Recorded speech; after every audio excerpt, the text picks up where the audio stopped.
लफ्ज करबला बोल दिया तो सारे यजीदी बलबला गए। जी जी सही बात। बहुत प्रेशर पड़ा कि वापस ले लीजिए। मैंने कहा करबला वापसी की जगह नहीं है, छोड़ दिए, काम खत्म। असद बाबू ये भी एक इत्तेफाक है, जब हम राज्यसभा में थे तो मोहतरम जनाब शफीकुर रहमान बर्क साहब नहीं थे, और जब ये गए हाउस में तो मैं एमएलसी बन गया। आपको क्या पता है कि किस लोहे के, किस तलवार के धार पे दौड़ना पड़ता है। चाय खानों में एक बिस्किट और 3 कप चाय लेकर भाषण देना आसान है। चीखते रह गए खान अब्दुल गफ्फार खान, लीडर पैदा करो, लेकिन हम पर तो ना जाने कौन सा सहर का असर है। हम खुद को मिटाकर गैरों को बनाने के लिए बेचैन रहते हैं। पूरी दुनिया के कुफ्र ने पंजा लड़ा लिया इस्लाम से। इस्लाम और कुरान दो को रोक लो, मुसलमानों को हटाने की जरूरत नहीं पड़ेगी। लेकिन मुसलमान तू है किस गलतफहमी में? मुसलमान सिर्फ एक काम कर दो तो 5 साल के अंदर इसका नतीजा दिख जाएगा।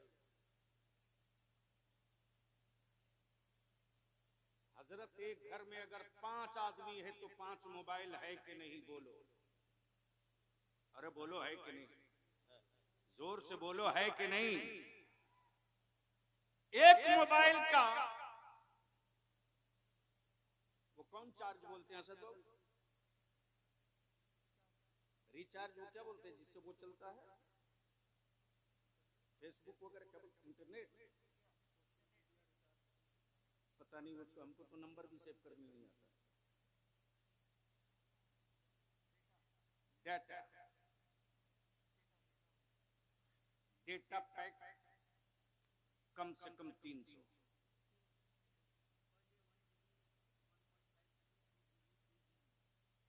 लेकिन महीने में कम से कम 300 में मान लो। एक घर में 5 मोबाइल, बाप के पास भी, बेटे के पास भी, माँ के पास भी, बहू के पास भी। क्या नाश कर रखा है इस मोबाइल के डब्बे ने मेरी मिल्लत को। रात को 12 बजे, 1 बजे, 2 बजे, 3 बजे तक मुस्लिम टोली के नौजवान चौक पर, चौराहे पर, सीढ़ी पर, छत पर लगे।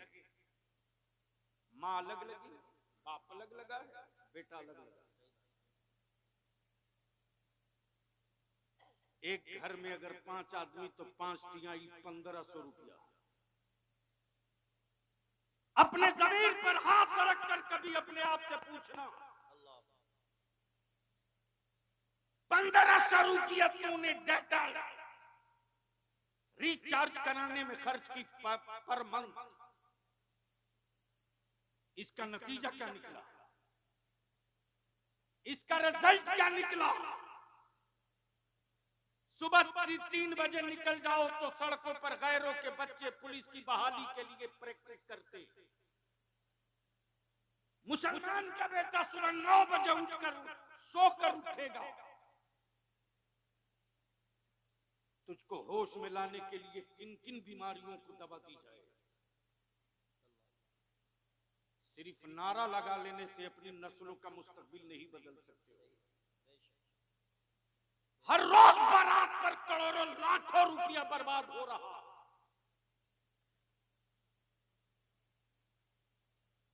हद तो यह है कि खाने पर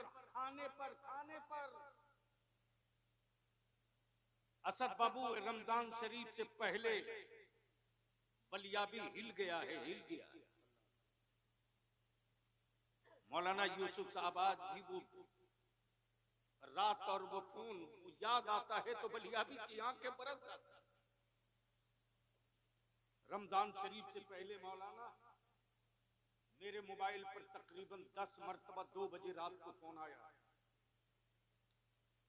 जब मैं गाड़ी में बैठा तो देख रहा हूं एक ही नंबर से 10 मिस कॉल।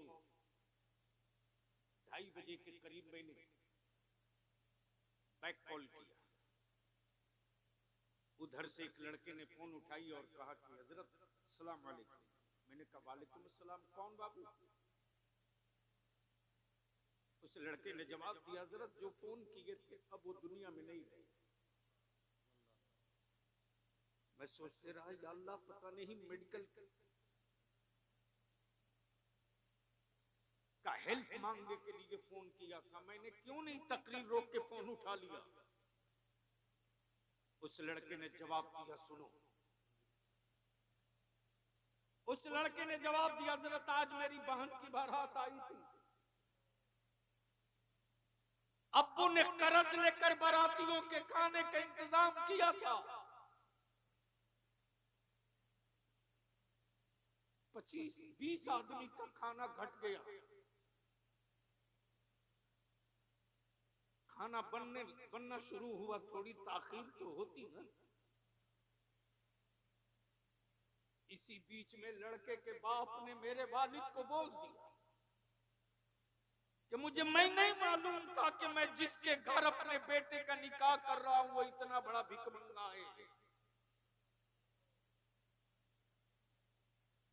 मेरे वालिद इस सदमे को बर्दाश्त नहीं कर सके, हार्ट अटैक हो गया। आप एक टेलीफोन कर दे हॉस्पिटल वाले, मेरे वालिद की लाश जल्दी दे दे। मैं पूछता हूं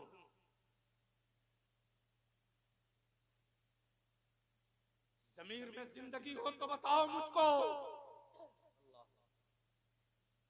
जिस कौम की लोगों का मिजाज ये हो कि सिर्फ दावतों पर लाखों करोड़ खर्च किया जाए, वो कौम बिरयानी का मजा तो समझ सकती है, इक़्तिदार और सत्ते का मजा नहीं समझ सकती। और जिस दिन ये कौम भूखे रहकर अपनी औलादों के हाथ में कलम थमाना जान जाएगी, उस दिन इस कौम के बेटों को न कोई आंख दिखा सकता है, न कोई उंगली दिखा सकता है, न कोई वो गोल गोल घुमा सकता है, न उसके दिलों से नबी का इश्क खत्म कर सकता, न उसको कोई 2 नंबर की शहरी कहने की हिम्मत जुटा सकता। जब तक जाहिल रखोगे तब तक सियार भी तेरी औलादों को डराएगा। लेकिन अफसोस है, थोड़ी सी हट करके अपनी गुफ्तगू से एक तजर्बे की बात कर दो। एक बूढ़ा शेर बूढ़ा हो गया तो जाहिर सी बात है शिकार करने में भी दिक्कत। जब बूढ़ा हो गया तो उस शिकार पे बड़ी मुश्किल से निकला तो उसको गीदड़ों ने घेर लिया। जब गीदड़ों ने घेर लिया तो जवान शेरों की नजर पड़ी, और जवान शेरों की जब नजर पड़ी तो सारे जवान शेर इकट्ठा हो गए। तब उस बूढ़े ने कहा, मुझे क्यों बचा रहे हो इन गीदड़ों से? तुम तो शिकार करके तन्हा खा जाते थे, मेरे बुढ़ापे पर रहम भी नहीं करते थे। तुम शिकार करके अकेले खाते थे, मेरे बुढ़ापे पर दया भी नहीं करते थे। तब शेरों के झुंड ने कहा कि गीदड़ों ने घेरा है, सवाल बुढ़ापे का नहीं है, सवाल बिरादरी का है, बिरादरी का। क्या बात है, वाह वाह वाह। सवाल बिरादरी का। तो जंगल के दरिंदों ने बिरादरी की अहमियत समझ लिया, और बलियाबी की गुफ्तगू में बिरादरी का मतलब शेख, सैयद, अंसारी, मोगल, तुर्क, पठान नहीं है, बल्कि बिरादरी का मतलब इस्लाम है। इस्लाम की बिरादरी की अगर हो तो जिस तरह वो एक दरिंदा होकर अपने बूढ़े की हिफाजत के लिए इकट्ठा हो गया, जरूरत है कि अपनी नस्लों के लिए इकट्ठा हो। बहुत अच्छा पैगाम दिया मेरे अजीज, दुनिया का दस्तूर है, दुनिया का दस्तूर है। अकीदत ये कहती है हर साल तैयबा जाए, हकीकत ये कहती है कि मदीना जाने के लायक चेहरा तो बना ले। और जिस्म से जाना तो हर एक को आता है, कल्ब और रूह से जाना किसी किसी को आता है। और जब इस मंजिल पर फायज हो गए मेरे रजा, तब पुकार पड़े जानो दिल, होशो खैरात सब तुम मदीने पहुंचे, तुम नहीं चलते सारा तो सामान गया। सुभान अल्लाह सुभान अल्लाह। तुम नहीं चलते रजा, सारा तो सामान गया। अब आंखें खोलो, एक तारीख का हिस्सा देख लो। जब जब इस्लाम पर पूरी शिद्दत के साथ लोगों ने अटैक किया है, तब तब इस्लाम ने उन्हीं की हवेली से अपना मुहाफिज निकाल लिया।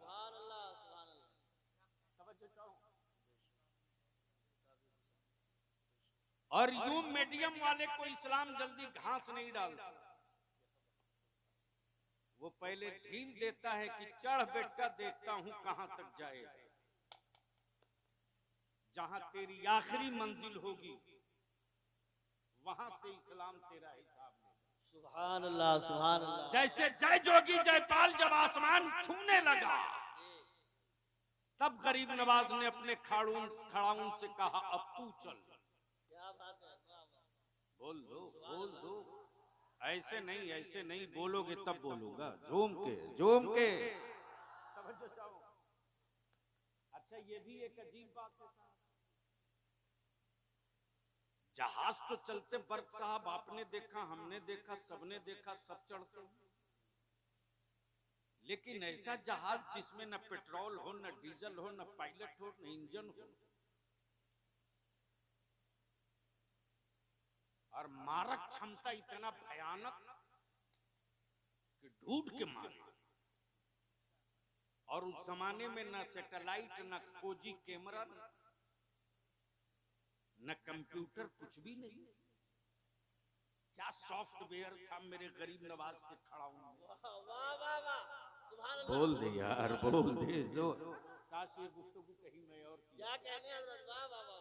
बोलोगे तो बोलूंगा, जोर से बोल, जोर से। क्या हेवी सॉफ्टवेयर था। तब बलियाबी कहता, नबी की आल का तलवार जब गूंगी लकड़ी पर पड़ जाए तो आसमान से छुपे मुजरिम ढूंढ ले। आसमान में छुपे मुजरिम ढूंढ ले। बलियाबी कहता, ज्यादा पागल मत बनो, भारत में अभी गरीब नवाज लेटा है।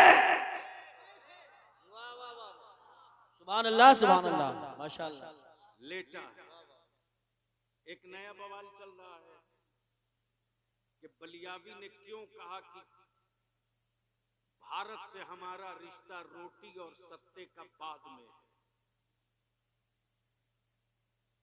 तो मैं तो जानता हूं कि हमारे देश में जोकड़ ज्यादा बोलते हैं, पढ़े लिखे कभी कभी बोलते हैं।